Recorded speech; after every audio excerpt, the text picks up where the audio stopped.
നല്ല ദിവസത്തിൻ്റെ പ്രഭാത സമയത്തിനായി കർത്താവിനെ സ്തോത്രം ചെയ്തുകൊണ്ട് ആത്മീയ ചിന്തകളിലേക്ക് എല്ലാ പ്രിയപ്പെട്ടവരെയും വളരെ സ്നേഹത്തോടെ സ്വാഗതം ചെയ്തുകൊള്ളുന്നു. വെളിപ്പാട് പുസ്തകം 1-ാം അധ്യായം 12 മുതൽ 16 വരെയുള്ള വാക്യങ്ങൾ. എന്നോട് സംസാരിച്ച നാദമെന്ത് എന്ന് കാണുവാൻ ഞാൻ തിരിഞ്ഞപ്പോൾ 7 പൊൻ നിലവിളക്കുകളെയും നിലവിളക്കുകളുടെ നടുവിൽ നിലയെങ്കി ധരിച്ച മാറത്ത് മുൻകച്ച കെട്ടിയവനായി മനുഷ്യപുത്രനോട് സദൃശനായവനെയും കണ്ടു. അവൻ്റെ തലയും തലമുടിയും വെളുത്ത് പഞ്ഞി പോലെ ഹിമത്തോളം വെള്ളയും, കണ്ണഗ്നിജാലയ്ക്കൊത്തതും, കാൽ ഉലയിൽ ചുട്ടുപഴുപ്പിച്ച വെള്ളോടിന് സദൃശവും.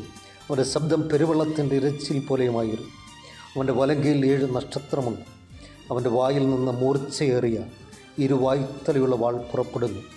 അവൻ്റെ മുഖം സൂര്യൻ ശക്തിയോടെ പ്രകാശിക്കുന്നത് പോലെ ആയിരുന്നു. യോഹന്നാൻ ആത്മാവിൻ്റെ വിവശതയിലായി തീർന്നപ്പോൾ പിന്നിലൊരു ശബ്ദം കേട്ടു. ആരാണ് ആരുമില്ലാത്ത ദ്വീപിൽ തന്നോട് സംസാരിക്കുന്നത്? അതൊന്ന് കാണുവാൻ തിരിഞ്ഞപ്പോൾ അവൻ കണ്ട കാഴ്ചകളാണ് അവിടെ രേഖപ്പെടുത്തിയിരിക്കുന്നത്. തൻ്റെ അരുമരക്ഷകനായ തൻ്റെ ഗുരുവായിരിക്കുന്നു, തൻ്റെ നായകനും നടത്തിപ്പുകാരൻ, തൻ്റെ പരിപാലകനുമായ കർത്താവായിരിക്കുന്ന യേശു ക്രിസ്തുവിനെ തൻ്റെ കൺമുൻപിൽ കൺകുളിർക്കെ കാണുകയാണ്. കർത്താവിനെ കാണുന്നത് അതിശ്രേഷ്ഠനായിട്ടാണ്. തേജസ് വാരിപ്പതിച്ച് തൻ്റെ മുമ്പിൽ നിൽക്കുന്ന കർത്താവിനെയാണ് ഈ യോഹന്നാൻ കാണുന്നത്. ഇതിനു മുമ്പ് ഗോൽഗോത്ത മലയുടെ ഉന്നതങ്ങളിൽ യോഹന്നാൻ കർത്താവിനെ കണ്ട ഒരു കാഴ്ചയുണ്ടായിരുന്നു. അന്ന് അവൻ ആ കാഴ്ച കാണുന്നത് ഹൃദയവേദനയോടെ, കണ്ണുനീരോടെ, വലിയ ഭാരത്തോടെ ആയിരുന്നു എന്ന് കാണുവാൻ കഴിയുന്നു. 2 കള്ളന്മാരുടെ നടുവിൽ അല്പവസ്ത്രധാരിയായി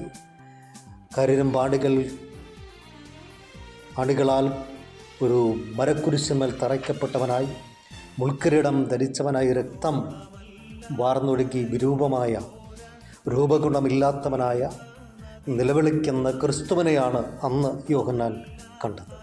എന്നാൽ ഇന്ന് യോഹന്നാൻ കാണുന്നത് രക്തമിറ്റിറ്റ് വീഴുന്ന മുഖത്തോടു കൂടിയ കർത്താവിനെയല്ല, മുൾക്കിരീടം ധരിച്ചവനായ കർത്താവിനെയല്ല, അല്പവസ്ത്രധാരിയായ കർത്താവിനെയല്ല. അവൻ കാണുന്നത് നിലയെങ്കി ധരിച്ചവനായ കർത്താവ്, വെള്ളോടിന് സദൃശമായ കാലുള്ള കർത്താവ്, പെരുവെള്ളത്തിൻ്റെ ഇരച്ചിൽ പോലെ ശബ്ദമുള്ള കർത്താവ്, തലയും തലമുടിയും വെളുത്ത് ഹിമത്തേക്കാൾ വെള്ളയായിത്തീർന്ന കർത്താവ്. കർത്താവിന് മുഖത്തെക്കുറിച്ച് പറഞ്ഞിരിക്കുന്നത് സൂര്യൻ ശക്തിയോടെ പ്രകാശിക്കുന്നത് പോലെ. കർത്താവിൻ്റെ വായിൽ നിന്ന് ഇരുവായ്ത്തലയുള്ള വാൾ പുറപ്പെടുന്നു. കണ്ണഗ്നിജാലയ്ക്കൊത്തുന്നു. 7 നക്ഷത്രം വലങ്കയിൽ പിടിച്ചിരിക്കുന്നു. നിലവിളക്കുകളുടെ നടുവിൽ നിൽക്കും അതിശ്രേഷ്ഠനായ, യോഗ്യനായ, ഉന്നതനായ കർത്താവിനെ കൺമുമ്പിൽ യോഹന്നാൻ കാണുകയാണ്. പ്രിയപ്പെട്ടവരെ, ഇന്ന് പ്രഭാതം ഈ ശ്രേഷ്ഠനായ, ഉന്നതനായ കർത്താവ് ശ്രേഷ്ഠത ഒട്ടും ചോർന്നു പോകാതെ അതേ തേജസ്സോടെ കാണുവാൻ നമ്മളെ തന്നെ ഏൽപ്പിച്ചു കൊടുക്കാം.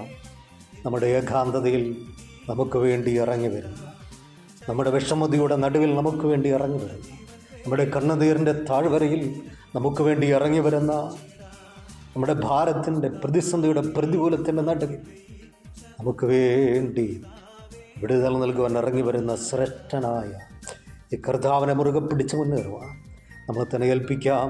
യേശുവിൻ്റെ നാമത്തിൽ തന്നെ ആമേൻ.